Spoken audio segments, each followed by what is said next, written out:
Okay, tuloy po natin yung ating series about the glory of God ngayong month na ito ng April. Okay, ang topic po natin ngayong umaga ay nasa Exodus chapter 33 verse 22. Ang title po natin ay Pagharap sa Kaluwalhatian ng Diyos. Basahin po natin yung verse.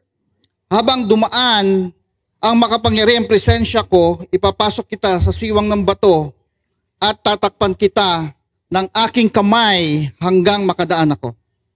Tayo po muna ay manalangin sa Panginoon. Panginoong aming amang nasa langit ngayong oras na ito, ng umagang ito, Panginoon Diyos, kami po ay nagpapakumbaba sa inyong harapan, Panginoon Diyos, at patuloy, Panginoon Diyos, ina-acknowledge, Panginoon, ang iyong presensya sa lugar na ito, Panginoon, ang iyong kaluwalhatian, Panginoon, sa aming kalagitnaan. Patuloy namin welcome, Panginoon Diyos, at patuloy kaming na sumasamba sa inyo, Panginoon Diyos, at nagpupuri, Panginoon, at patuloy, Panginoon, ngayong oras na ito, kayo po ay mangusap sa bawat isa sa amin, at hayaan niyo, Diyos, na makasunod kami, Panginoon, at maunawaan namin, Panginoon Diyos, ang iyong mensahe ngayong umaga. Maraming salamat po sa ngalan namin, Panginoong Yesus, kami dumadalangin. Amen. Amen. Hallelujah. Praise the Lord. Okay, so sa verse 22 po tayo magko-concentrate, pero from time to time, gusto ko pong makita nyo yung big picture ng Exodus chapter 33.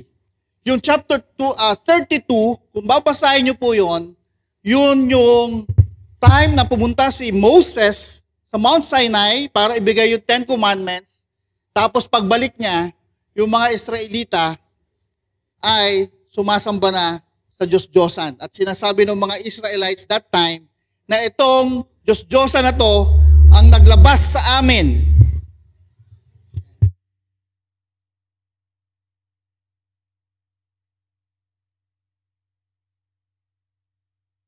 Feedback.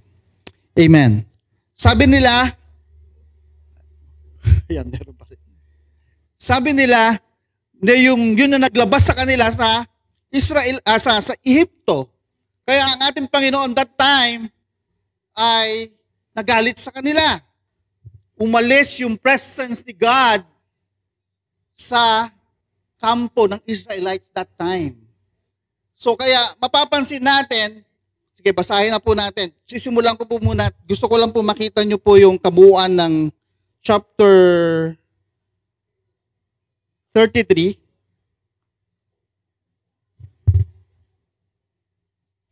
Sabi dito, then, verse 1, then the Lord said to Moses, leave this place, you and the people you brought up out of Egypt, and go up to the land I promised on oath to Abraham, Isaac, and Jacob, saying, I will give it to your descendants. Verse 2, I will send an angel before you and drive out the Canaanites, Amorites, Hittites, Perizzites, Hivites, and Jebusites.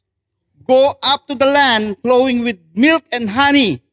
Pero dito sa bandang huli, but I will not go with you, because you are stiff-necked people, and I might destroy you on the way. Sa Tagalog, medyo matindi yung sinabi ng Panginoon dito. Pag binasa nyo sa Tagalog, sabi niya, hindi ako sasama sa inyo, dahil pag sumama ako sa inyo, baka sa daan pa lang, mapatay ko na kayo. Ganun ka tindi ang Panginoon. Sa sobrang inis niya sa ginawa ng Israelites that time, sabi niya, pumasok kayo doon. Yung promise niya ay matutuloy. Number 1, pero bago ko balikan yan, kunin ko muna natin yung number 1 doon sa ating points. Ano na natin? Main idea natin, mga kapatid.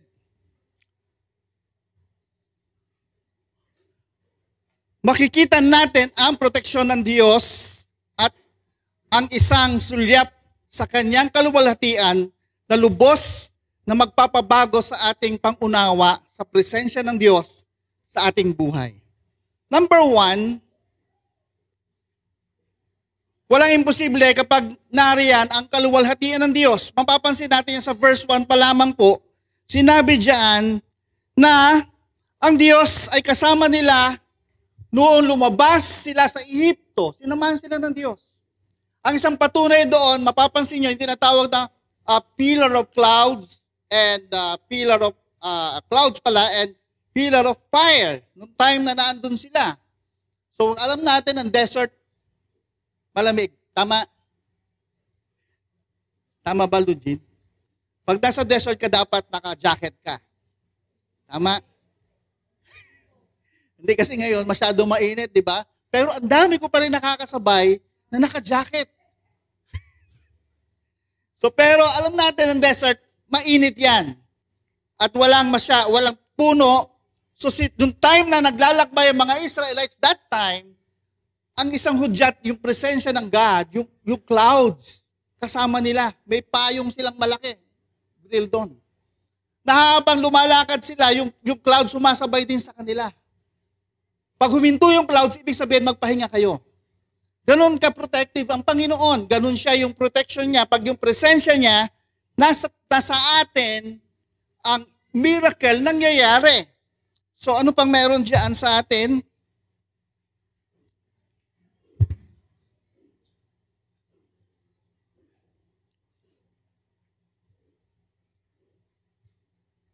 So, number 1, ayan. So, nilagay natin yan. Ipinakita ng Diyos ang kanyang kapangyarihan noong inilabas sila sa Ehipto. So, pagkadating sa kaluwalhatian ng Diyos, yung glory ni God, ang kakambal po niyan is power. Kakambal niyan is miracle. Pag sinabi natin kaluwalhatian ng Diyos, hindi pa pwedeng walang power yung kaluwalhatian ng Diyos. Mamaya makikita pa natin yung isang meron pa tayong papatitignan dyan mamaya, bakit may ganong klase. Kasi sinabi dito sa story ng verse at chapter 33, si Moses daw ay kausap ang God face to face. Tignan natin yun mamaya. Ang kaluwalhatian ng Diyos ay ang kanyang maningning na karingalan at kamahalan. Ito ay isang pagpapakita ng kanyang mga banal na katangian. Pag sinabing glory ni God, nandiyan na yung manifestation ng kanyang presence, alam mo yun, yung yung presensya ng Diyos nandoon, meron kang nararamdaman na something doon. Ewan ko, kung na-experience yun na yun, na yung presensya ng Diyos habang nagpe-pray ka, dumadating, o naramdaman mo, may kakaibang nararamdaman, may kakaibang feeling. Nandun yung kinikilabutan ka, nandoon yung parang may mainit dito sa ulo mo hanggang bumababa hanggang katawan mo, nandun yung parang may kuryente. The last time na nag-pray ako, yung presence ng God, sobra-sobra, dahil wala akong magawa o walang pasyente sa clinic, Annalyn. Sabi ko, pagkakataon ko na to, nasa school yung mga bata, si Aleli nasa dialysis siya. Si Nicole naka-online, sabi ko, punta ako ng clinic, nag-pray. Yung time na yon, yung presence ni God, ang hirap tawag dito, sa sobrang buhos ng presensya ng Diyos. Kahit anong kantang i-play ko na Christian song sa YouTube, sa laptop, naiiyak ako. Kulang na lang, Sister Evelyn, pati yung joyful na happy day, ay iyakan ko. Tuloy-tuloy, na yung pag ordinary day naman, wala yung presence si God, o hindi ko nararamdaman yung presence si God, ay wala lang naman. Okay lang yung kantang yun. Hindi naman nakakaiyak eh. Heart of worship lang naman yung kanta eh. Hindi naman talaga ako naiiyak doon basta-basta, pero nung kinanta ko yun, halos hindi ko makanta ng maayos. Dahil sa sobrang pagpaparamdam ng presensya ng Panginoon, that time. Ano pa po?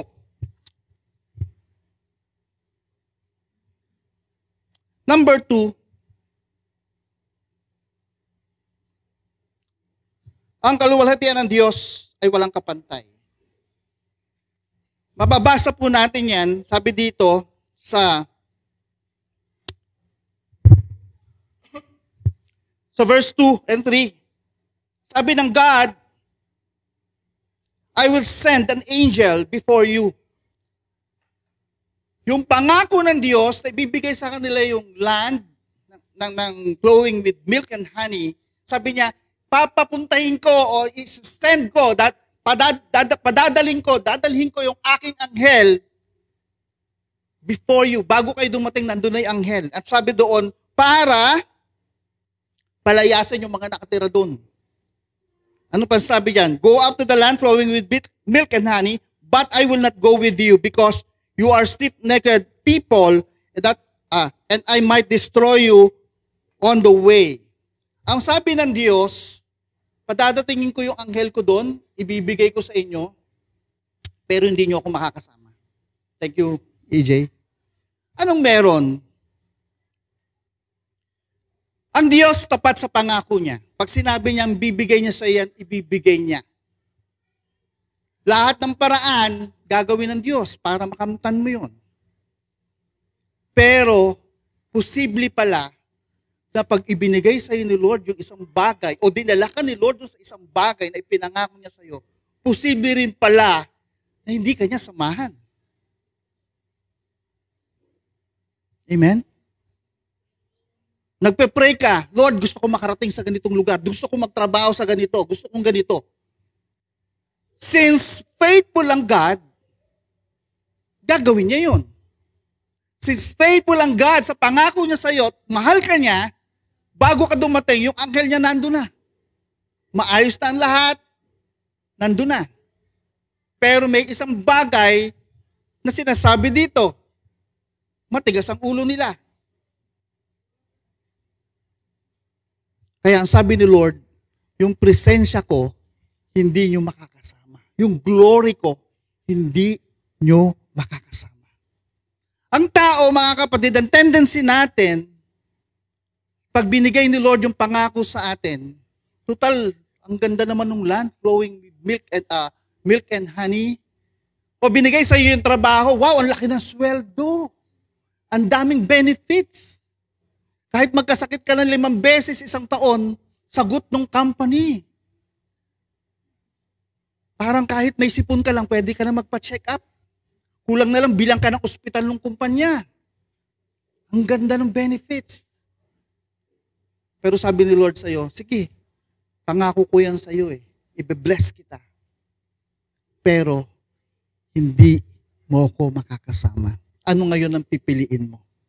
Pumunta pa rin doon sa lugar na yon, nang wala yung glory ni Lord, yung kaluwalhatian ng Diyos, or hindi ka pupunta? Anong sagot nyo? Total, binigay naman ni Lord to eh. Ando naman yung angel niya. Pwede na. Di ba? Pwede na. Ando naman yung angel niya eh. Binigay naman ni Lord. Yung presence lang naman ni Lord ang wala doon eh. Okay na yun. Pwede ba yun? May angel naman eh. May guardian angel ka naman kasama. Pwede na. Di ba? Pero si Moses, may sinabi si Moses dito. I don't know kung saan ko, sabi lang makita ko agad.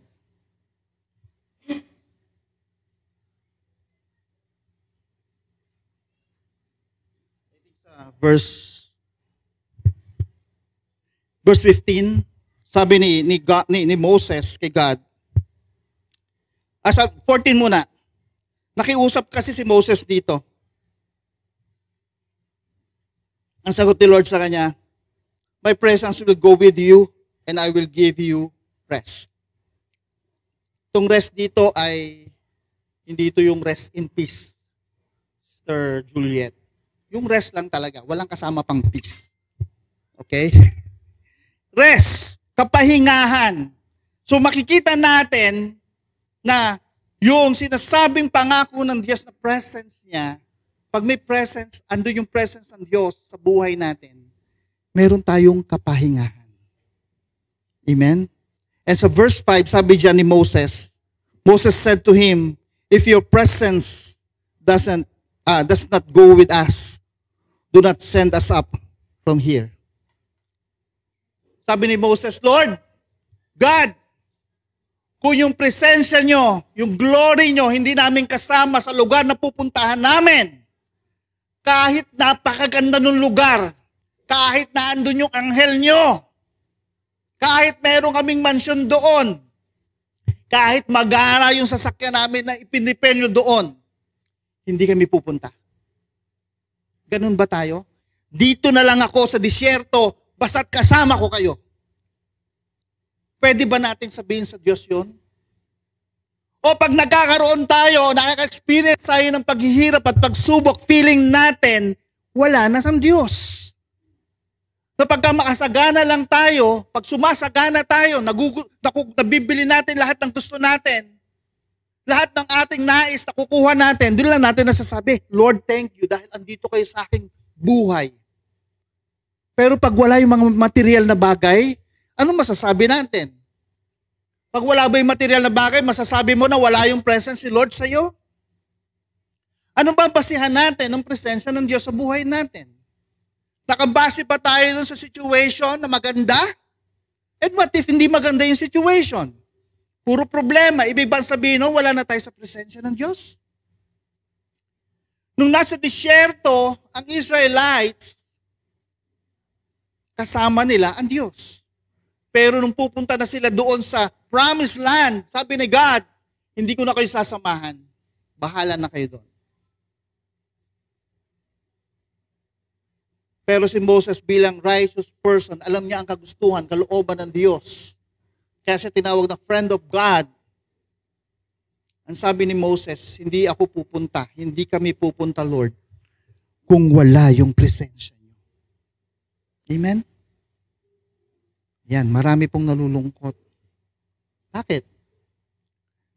Kasi nandun ka ba sa lugar kung saan masagana?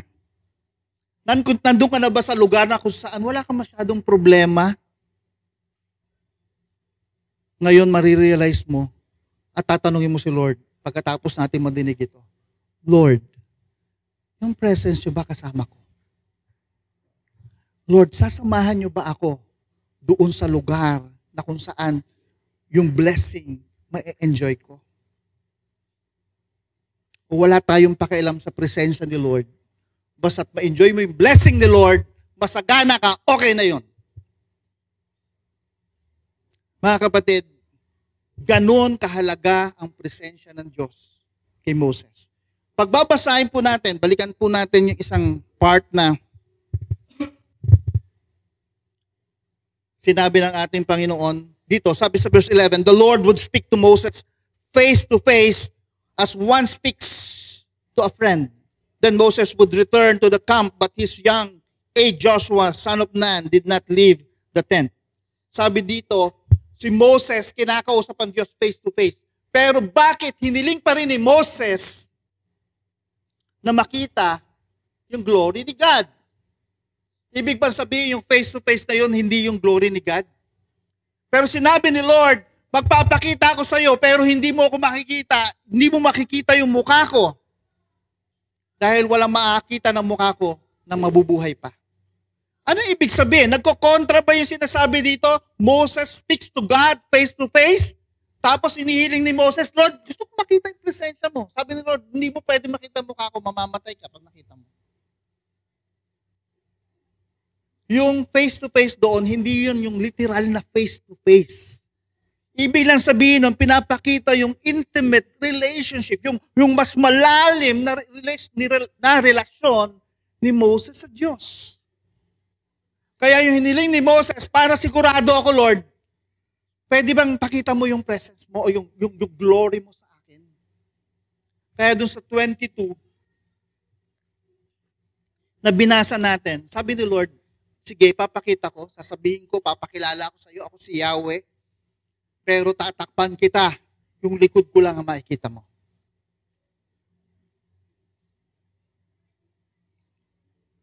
Walang nakakita pa sa Diyos na tao pagkatapos nun ay mabubuhay pa siya. Sabi ng God.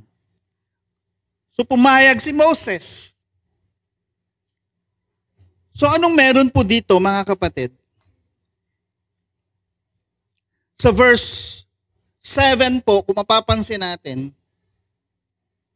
sabi diyan, now Moses used to take the tent and pitch it outside the camp some distance away, calling the tent of meeting. Anyone inquiring of the Lord would go to the tent of meeting outside the camp. Mamaya explain ko sa inyo bakit yung tent of meeting, hiniwalay ni Moses outside, nandun siya, outside the camp. May tuloy natin. Number 3. Ang kaluwalhatian ng Diyos ay sinasalubong ng may paggalang at pagsamba. Mapapansin natin yan. Sa verse natin ay, sa verse 10, yung mga tao nandun sa kanilang mga tent, doon sa camp. Tapos outside the camp, nandoon naman yung tent of meeting kung saan nakikipag-meet, nakikipag-usap si Moses sa Diyos. Sa malayong distansya, nakikita ng mga tao kung anong ginagawa ni Moses. Sabi diyan, kapag nakita ng mga tao ang makapal na ulap sa pintuan ng tolda, tumatayo sila at sumasamba sa Panginoon sa may pintuan ng tolda nila. Ito makikita po natin, yung ulap, nagsisignify, parati yan, ng presence si God. Pag binasa nyo yung Old Testament, parati yan, pag may ulap, andun yung presence ni Lord. And even yung mga topic natin dito, na yung about sa glory of God sa New Testament, yung sinabing si Jesus darating muli, riding in a cloud, ibig sabihin nun, yung presence ni God pa rin, bilang Diyos, yung kanyang presensya, yung kanyang glory, no? So ito, nung makita ng mga tao na si Moses pumasok sa tent of meeting, dumadating yung cloud signifying na naando na ang presensya ng Diyos. Sa sobrang paggalang nila kahit sa malayo, hindi nila kailangan lumapit, dun sila sumasamba sa kanilang sa pinalapit sa pintuan ng kanilang mga tolda. Ganito po ang nangyari, mga kapatid. Bakit yung tent of meeting nasa labas ng camp? Nilagay ni Moses sa labas ng camp. Kasi that time nga po, sa chapter 32, na inis na ang Panginoon dahil sa ginawa ng mga Israelites, umalis na siya doon sa loob ng camp. Yung presence ni Lord, wala na doon sa loob ng camp, nasa labas na. So sa madalit salita, hindi pwedeng magkasama yung mga tao na imperfect, makasalanan, at ihalo mo sa presensya ng Diyos na sobrang banal. Pag nangyari yon, mga kapatid, mamamatay silang lahat. So ginawa ni Moses, nilagay niya yung tent of meeting outside the camp to separate yung holiness, yung glory ni God doon sa makasalanang henerasyon na kasama niya. At si Moses lang at si Joshua, mapapansin natin, ang nakakarating doon. Si Moses lang ang nakakapasok para may pag-usap sa Diyos. Anong meron dito sa ating pinag-uusapan? Yung number 3 ay,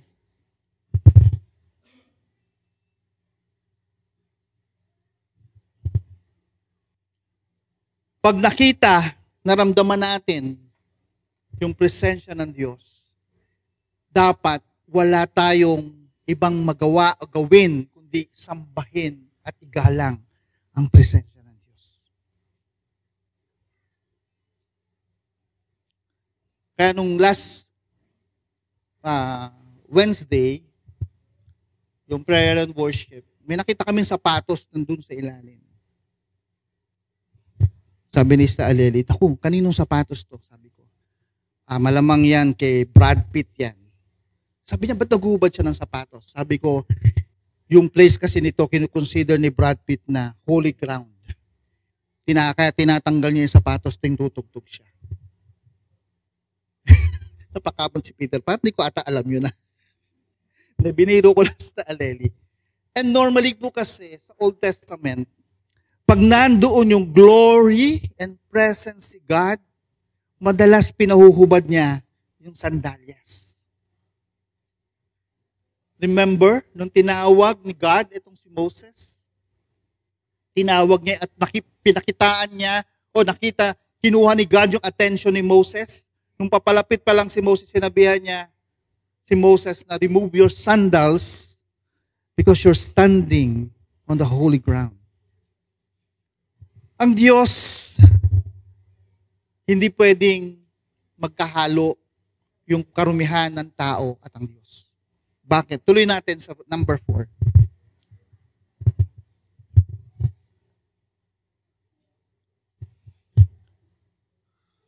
Ang kaluwalhatian ng Diyos ay nagpapakita ng ating estado sa harap niya. Sa verse 20, sabi diyan, pero hindi ko ipapakita sa iyo ang aking mukha dahil walang tao makakita ng mukha ko nang nabubuhay. Dahil sa sobrang kabanalan ng Diyos, hindi siya pwedeng humarap. Hindi pwedeng humarap sa Kanya ang taong makasalanan tulad natin. Old Testament time, maraming rituals, maraming sacrifices. Ang inaalay nila bago sila makapasok sa Holies of Holies. So sa pinakabanal na lugar, doon sa isang tent nila. Kaya nga kung babasahin nyo ang Old Testament, yung mga high priest that time, may kalembang sila na nakasuot. At may tali sila sa paa. Ang palatandaan, habang lumalakad sila papasok, ang palatandaan na buhay pa sila, may kumakalembang pa. Yung buhay pa si high priest Lugin. Ganun. Kasi may kumakalembang pa. So hindi yan mapagkakamalang mamang sorbetero kasi wala pang sorbetero noon. Oo. Ang may kalembang lang yung high priest. And then, pag namatay yung high priest, wala nang kalembang, then, wala namang pwedeng pumasok doon para kunin yung bangkay. Kaya sa may tali, hihilahin na lang nila para ilabas yung patay na high priest na hindi karapat-dapat humarap sa Diyos. Ang tao, sa sobrang dami nating kasalanan sa Diyos, hindi tayo o walang niisa sa atin ang karapat-dapat makaharap sa Diyos. Amen ba? Ang katwiran ng tao, Rich, ang dami naman kasing utos ng Diyos. Ilan ba? 600 plus? Kasama na doon yung gawin mo ito at wag mong gagawin ito. Kasi sabi ng Bible, kung alam mong tama, hindi mo ginawa, nagkakasala ka. Pag alam mong mali, ginawa mo pa rin, kasalanan pa rin.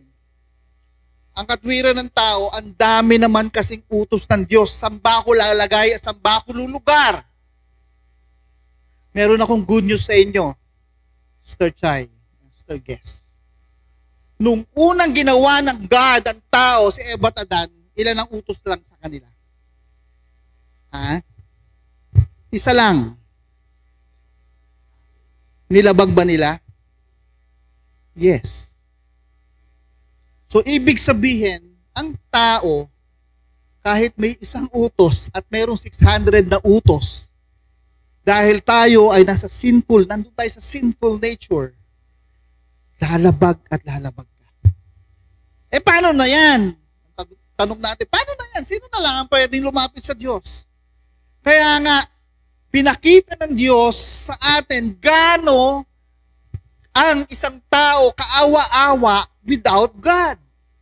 Without Christ, sa buhay natin, ang tao ay kaawa-awa. Wala tayong kayang gawin at hindi natin kayang humarap sa Diyos. At kailanman, yung presensya ng Diyos, hindi natin mararamdaman at hindi ang Diyos lalapit o yung glory ni God, hindi mo mararamdaman sa buhay mo. Kaya ang taong makasalanan, kung gusto sumamba sa Diyos, sorry po, sa mga nakikinig sa online, kung tatamaan kayo, kaya ang taong makasalanan, kung gusto sumamba sa Diyos, kailangan may nakikita. Amen ba? Kailangan meron siyang nakikita dyan sa wall na mayroong imahe na mas malaki pa sa kanya, nagmumukhang Diyos. Kasi hindi niya kayang sumamba nang walang nakikita. Dahil ang alam niya, ang presensya ng Diyos ay nandoon sa nakikita niya. Kay Moses, sabi ni Lord, yung presensya ko, yung glory ko, hindi mo kailangan makita.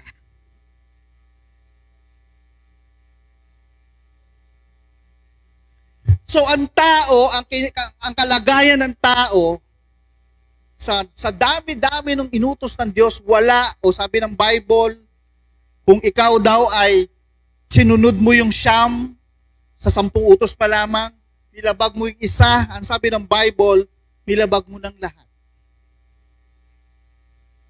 Sabi, ang prinsipyo ng Diyos, hindi pa pwedeng 9/10, ipagmamalaki mo pa. Ang gusto ng Diyos, parating 10/10.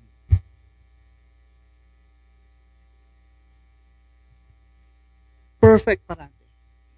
Tanong natin ngayon sa Diyos, sino makagagawa niyan, God? Perfect parati? Wala. Kaya nga yun ang pinakikita ng Diyos ngayon kay Moses. Hindi ako sasama sa inyo dahil makasalanan kayo. Hindi kayo makalalapit sa akin dahil makasalanan tayong lahat. Sino ang kailangan mo?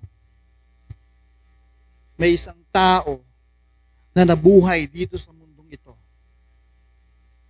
Tinempt din siya ng dyablo 3 beses. Hindi nagkasala. At yung taong yun ay ang ating Panginoong Yesus. Kung wala ang ating Panginoong Yesus sa buhay mo, ikaw na ang kahabag-habag na tao na nilalang.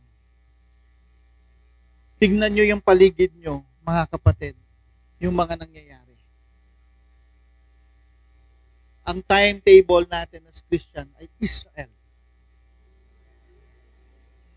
Nakikita nyo ba yung nangyayari sa Israel?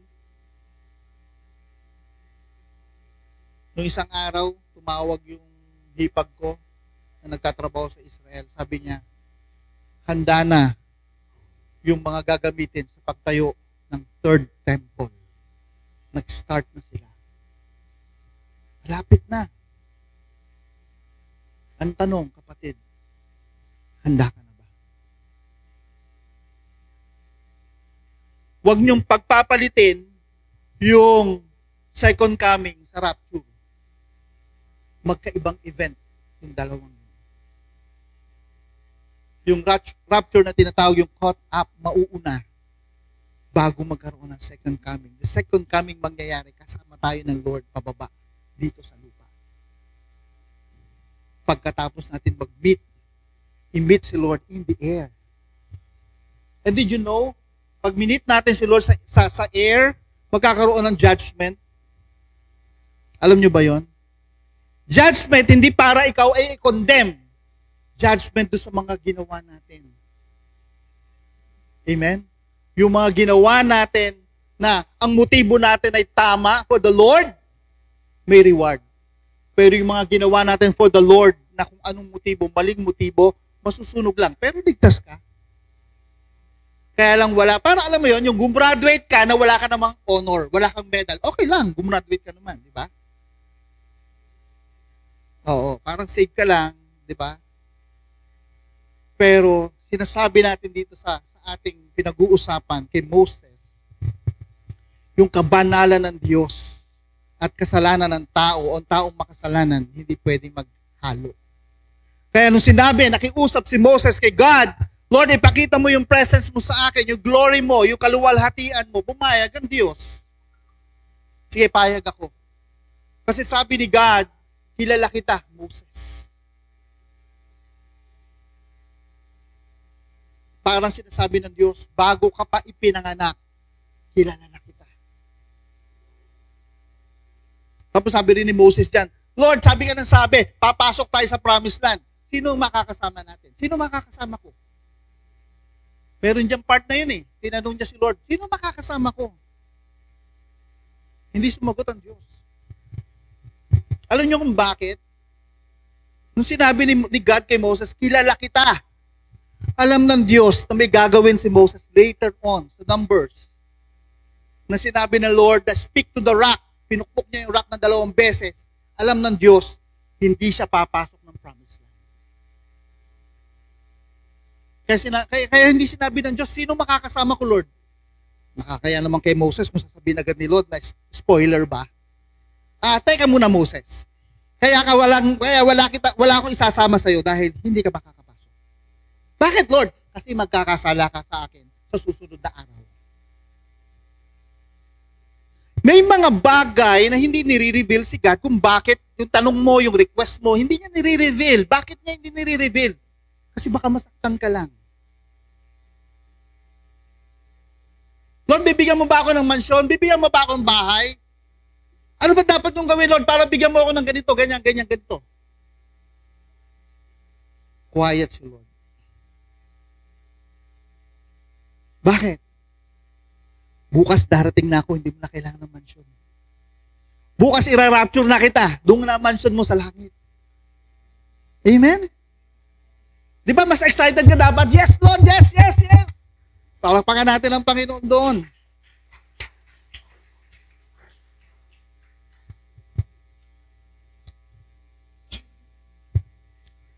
Yung mga nakakaraang topic natin, di ba, about the goodness of God, yung mga nakaraang buwan ngayon, yung glory ni Lord.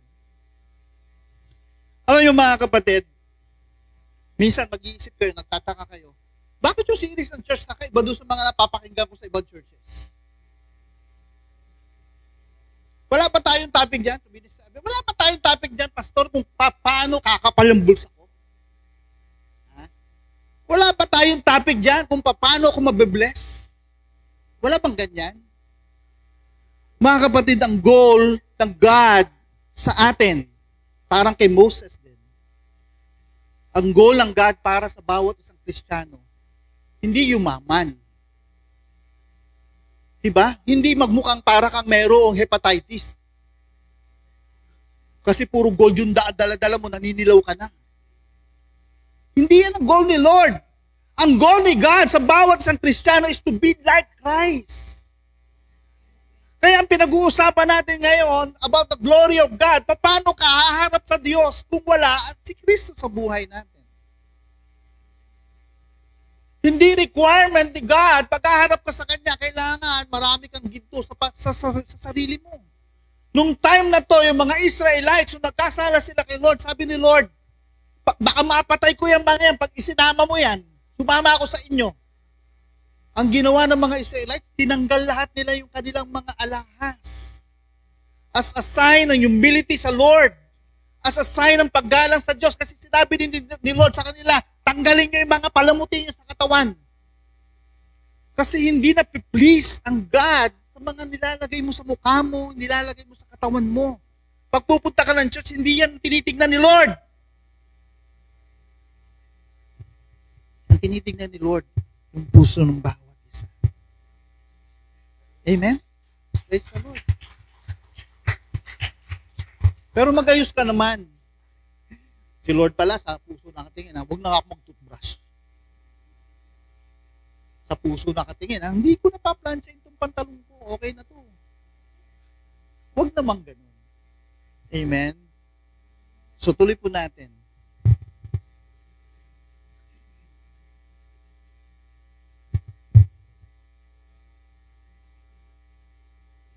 Next, sa ating conclusion. Dapat tayo maging tulad ni Moses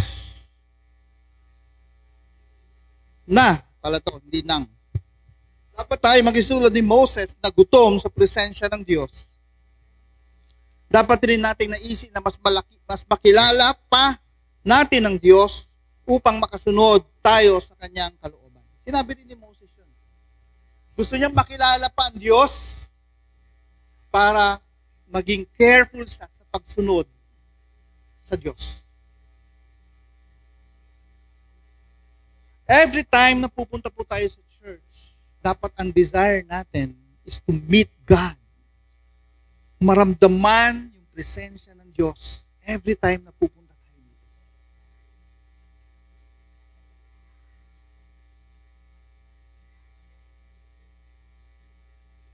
Hindi kahit kung kanino pa man. Parati sinasabi ni Pastor Jean, yung tinatawag natin audience of one.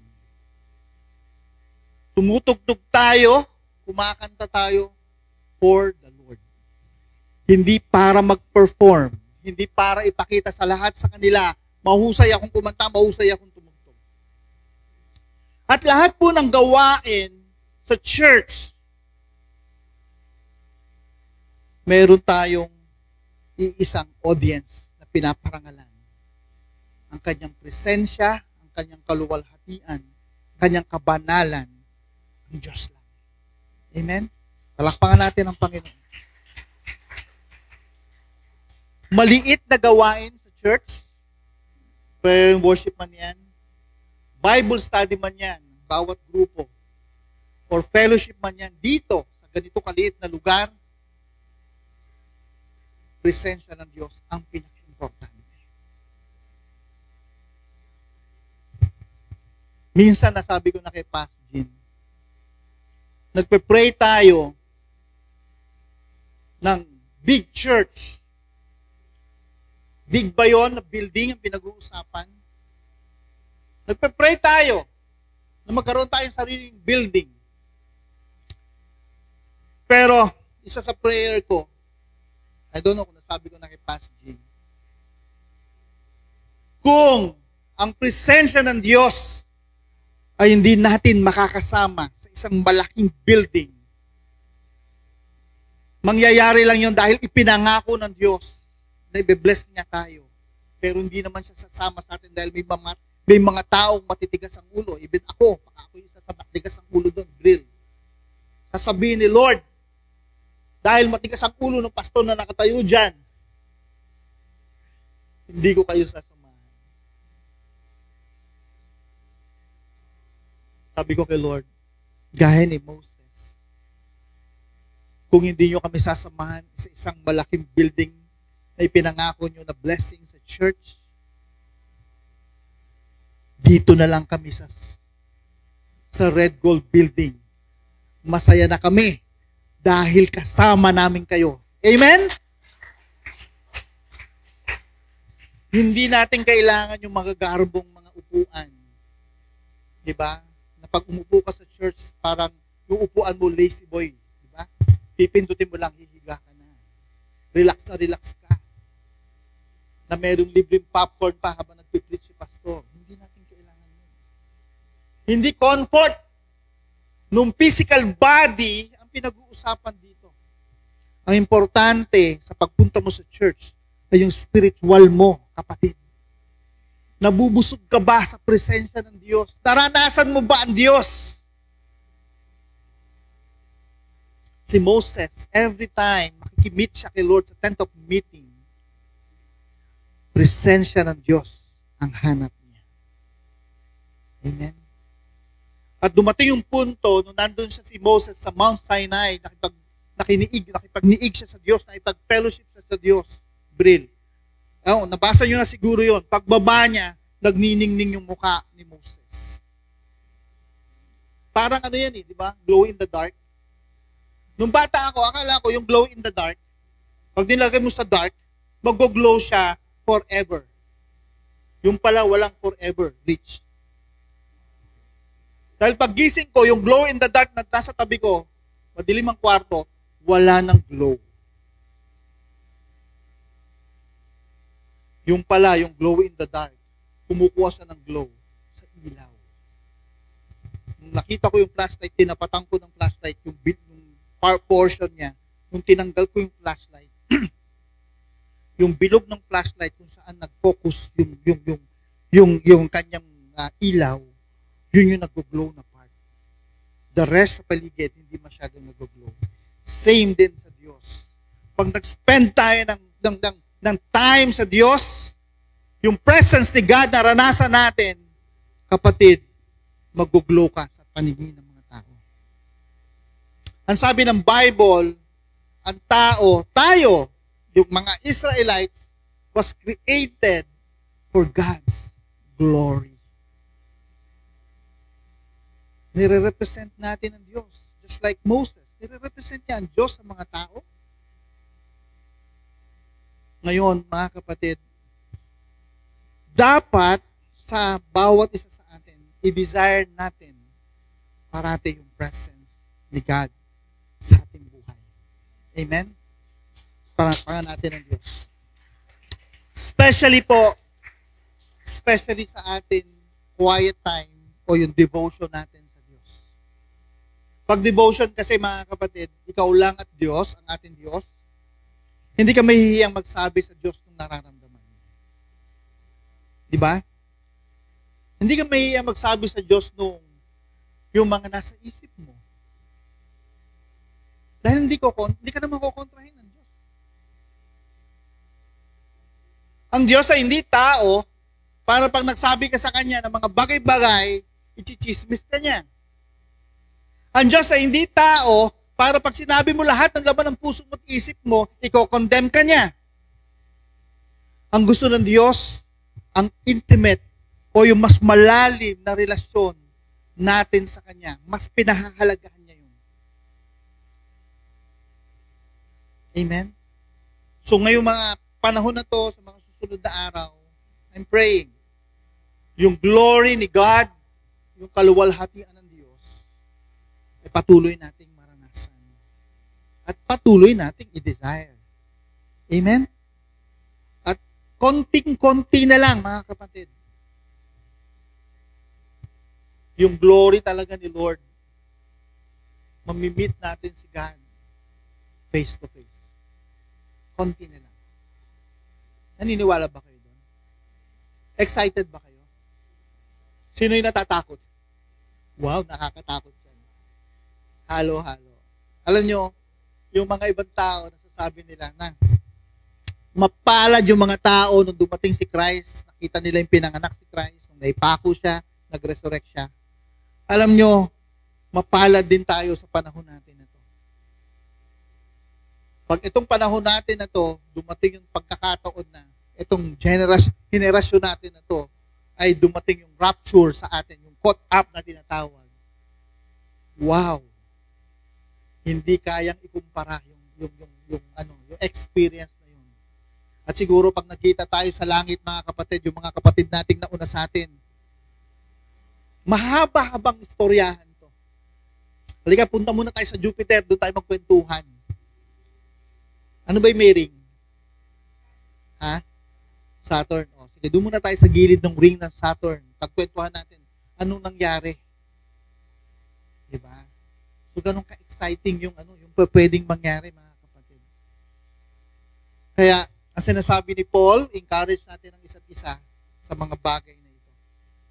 That your God, sabi ni Paul doon, He will come and save you.